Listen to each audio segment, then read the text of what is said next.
Hi, hello, good morning.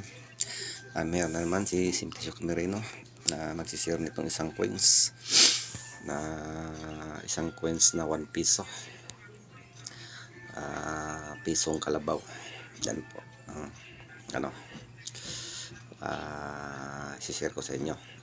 Tatalakayin natin ang history ng pisong kalabaw. Itong pisong kalabaw na ito ay pinagawa ni Pangulong Joseph Ejercito Estrada sa kanyang administrasyon. Ito ang kanyang piso. Dahil sa bawat administrasyon magpagawa sila ng coins o pera. Kaya ito ang pera ni Pangulong Joseph Ejercito Estrada sa kanyang panahon sa administrasyon. At alam nyo ba kung mayroon kayo nito? Hinahanap ito ngayon ng mga collectors. Dahil sa hindi ko alam kung ano ang nakikita nila dito sa coins na to, na kung bakit nila hinahanap.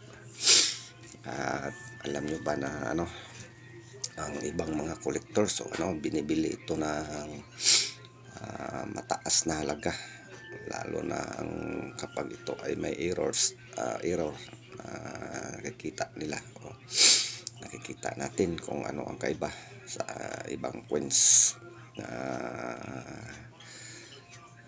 ilang nagugustuhan. Kaya bawat coins na may error kasi ay taas ang kanyang value. Kaya nila ang kanilang tinitingnan masyado ay nandito sa kanyang nguso o dito sa kanyang horn. Dahil may may parang may mali pagkagawa. Kaya tingnan natin kung mayroon ba. Wala lang tayong nababasihan na na kasi wala tayong coins na na may mali o may mistake na sa paggagawa. Ito po ay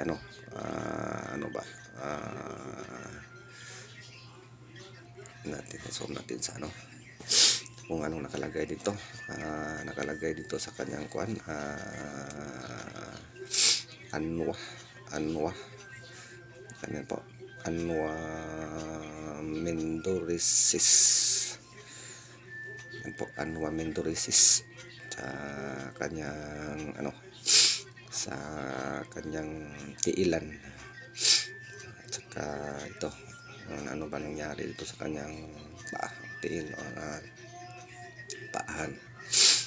Kaya yan po, kung mayroon kayo nito, tingnan nyo mabuti at i-share nyo. Baka isa yan sa hinahanap ng mga collectors na binibili nila na mataas na halaga.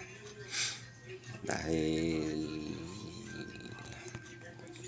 iwan ko, basta tingnan nyo lang mabuti ang kanyang mga coins na baka may errors kagaya nito.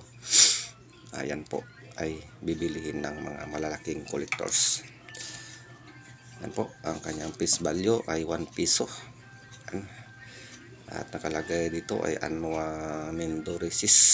Siguro kang Mendorisis sa Mindoro nagsimula siguro, dahil ang kasagaran nagsimula itong Tamaraw ay sa Mindoro.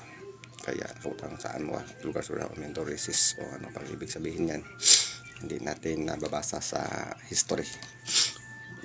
Hayaan nyo pag mabasa ko sa history kung anong yan.